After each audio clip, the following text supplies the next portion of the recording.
Hello， 大家好，我是怡媛。我们今天又来看 drama 了。那最近的 drama 呢，一般都是可能在 KVK 之前啊，又或者是外交的时候发生的一些事情。那么今天来一点不一样的，居然是在 KVK 之后分配奖励而发生的一些事情。那其实，在 KVK 结束之后发生矛盾也是会时常发生的，但是搬上台面来讲的比较少见。那么这一次的故事主角是2142，之前我有做过2个影片说关于2142的外交，那个也是蛮精彩一下，如果各位有兴趣的话可以去看那个影片。那首先这一次的事件发生的时候是由这位玩家写出了这篇贴文，那幸好我是在第一时间看到就马上截图了，为什么呢？因为在第2天这个贴文是直接消失掉了。推测应该是被管理员给移除掉，所以他是有发2篇类似的贴文，但是写的东西有一点不一样。那我们来看一下这个玩家在之前写了什么东西，他就说是来自哪一张地图，跟各位打招呼之后，下面就介绍他这一次 KVK 的 drama， 并且说到他们是被背叛了。那他们这一次 KVK 呢，其实是2v2，水跟土阵营合作，然后风跟火阵营合作。但是在这一场 KVK 结束之后，土阵营打破了他们的约定。土阵营就有说到他们更加强，他们更有权力，星星应该是他们的才对。这是左手边第一次写的东西，然后第2次是他重新写过嘛，因为第一个被删除了，就说不知道为什么昨天的贴文突然被删除了，但是他知道他有责任让大家去更加清楚的了解到他们的嘴脸是长什么样子的，真相永远摆在那里，你们没有办法去掩盖事实，还特意标记了王国名字2142。那么他们的 KVK 究竟发生什么事情呢？我们来看一下他分享的图片。在右手边我会放一个小地图给各位看，他们这一次的合作关系是交叉合作。在左手边的对话截图是土阵营在跟水阵营的对话，内容有说到我们这一次的 KVK 非常不稳定，尤其是对于你的王国，也就是水阵营。但是他知道水阵营是一个很强的王国，他们可以越过这个困难，让我们在这一场 KVK 尽力而为。或许他在 KVK 之前特别注明这些东西会比较糟糕，不过他还是需要讲一下。关于最终奖励，他就询问水阵营是否要跟着数据来分配。那中间我不知道水阵营有没有写过其他的对话，如果有的话，欢迎2142补充给我。那最后土阵营他就有说到，他也是同意要跟着数据来分配。只要敌方也是遵守他们的协议，他们将会有公平的战斗。根据他的对话来看呢，他们应该是在之前跟对方说好了到底要跟谁战斗。因为我本人是没有关注他们这一场 KVK 的，所以我就只能大概做个比方，就像是土阵营只能跟风阵营打，然后火阵营只能跟水阵营打，有可能是这样子啦，不然他也不会突然之间说跟敌方有什么任何协议之类的。所以他们自己也是制造了一个比较公平的环境啦，相信敌方其实他们也是想着之后皇庭要怎样分配，所以才做这个协议。可是在最后一句他有补充到，有时候分配奖励不一定是要根据数据，有时候是要看他们有获得或者是损失哪一些区域。我不确定是不是因为他最后一句而埋下的伏笔。那可以看到这个截图呢是来自3月3号，也就是他们 KVK 之前的截图，是在这件事情还没有发生之前，有可能他们那时候还在外交之类的。事实上左手边这个玩家就是来自2142的，他是代表土阵营讲这个对话。那各位也可以看到他们是想要根据数据来分配奖励，那结果这个也变成他们这一次吵起来的导火线。我们看一下最后的数据，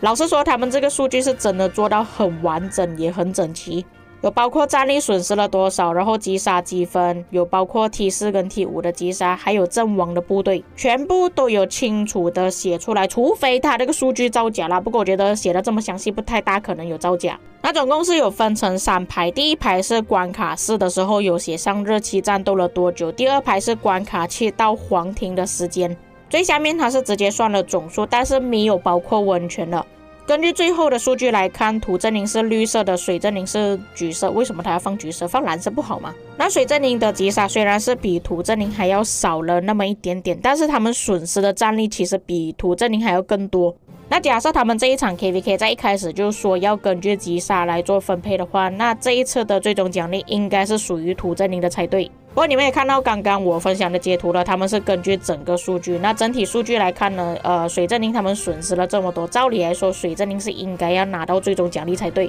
而且如果是真的拿来做比较，虽然土正英的击杀是高出那么一点点，但是水正英真的是损失太多的兵力了。那正常情况下，一般的王国都会把最终奖励让给那些牺牲比较大的王国，但是这一次土正英要跟水正英吵起来，要跟他们争最终奖励，就连对面敌方阵营都跳出来说话了。那你们可以看到中间这个对话是来自火阵营的，他说大家都看到数据了，水阵营是顶住了2个阵营，然后土阵营只是在第5区域，也就是在关卡4外面的时候去找火阵营而已。还有他标记的这个玩家在失落聊天室侮辱他们。不过在他说完这一句话之后，下面2142也就是土阵营就有说到火阵营是避开了他们，可能也是暗示这不是他们不想要去找火阵营，而是火阵营不要跟他们打。还有一张对话是来自 DC 的截图，但是这边并没有显示是什么时候的截图，只有写时间而已，所以我不能确定到底是 KVK 之前还是 KVK 之后所发生的事情。根据他们的对话来看，土阵营在之前应该是有强制水阵营去接受一些建议，推测第一个玩家应该是来自水阵营，他就说接受他，这个是讨论吗？2142就回复到你是想要接受友好的建议，还是你只是想要去抢圣城而已。他这个时候就怀疑2142到底是想要认真的去讨论，还是只是做个样子而已，看看他们是否可以提出明确的问题。不过我还是希望如果你们哪一些玩家是在他们这个 DC 组里面的话，可以分享他们之前提出哪一些建议，我想看一下。假设水阵营不接受的话，土阵营要怎么样？而且另外一位水阵营的玩家就有说到，土阵营他们决定了一切，完全不听取水阵营的意见，没有意义的讨论。最下面那个玩家也是来自土阵营的，他是直接摆烂啊，讲干脆就不要打了。以现在的情况来看，没有人可以获得胜利。那我看到这位玩家所分享的贴图就只有这么多而已。不过我也不能确定他们之前到底有没有讨论过别的东西，因为他的截图也只是截到后半段的东西而已。如果是根据数据来看的话，那我个人会觉得给水阵营最终奖励会比较合适。正当我要回去看一下他那篇贴文下面有没有其他的土阵营玩家想要反驳他的说法的时候，结果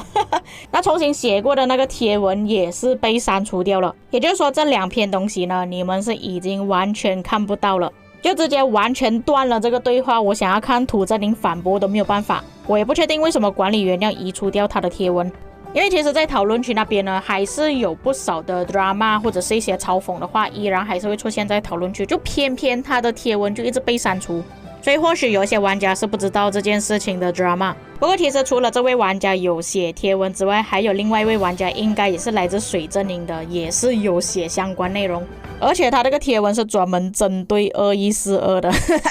他说他曾经遇过一条来自2142的一条蛇，他的名字叫 Ray。 虽然你很虚伪，但是我无法与之相提并论。什么意思？就是可能他比虚伪还要更虚伪的意思吗？他们说你的星星是通过背叛而获得的，这个是事实，无可争议。现在我也是看到你的行动了，你永远得不到我的信任，就连你在第4区域，也就是他们的出生点所建筑的方式也是很可疑。这场 KVK 之后将会让你变成又薄又脆的烧焦披萨，它这个什么形容词啊？不管怎样，它的重点在最后一句，如果你们想要跟2142结盟的话，就要小心了，他们会等到你没有力气的时候来夺走他们想要的东西。所以这个玩家跟2142之间应该是有私人仇恨的。不过我看讨论区其实还蛮多玩家都不喜欢2142的，不过别人不喜欢是他们自己的事情啊，我们还是要根据他们这一场 KVK 的表现，到底谁应该要获得最终奖励。在这里就问一下各位观众了，那假设说他们之间没有争吵的话，那你们觉得根据数据来看，谁应该获得最终奖励？不过最后还是要讲那句啦，因为我不是当事人的关系，所以我没有办法去说到底谁是对的谁是错的。再加上那个贴文是已经被管理员删除了，所以我没有办法看到土阵营有没有其他的反驳。当然如果你是土或者是水阵营的外交官，也可以提供我完整的对话，到底你们在里面讲了什么东西。毕竟我们现在也只是看到水阵营单方面的说法而已，我也是想要看一下土阵营有什么说法。至于各位在看了这件事情之后有什么看法，可以在评论区给我知道。以上就是本期内容，我们下个影片再见。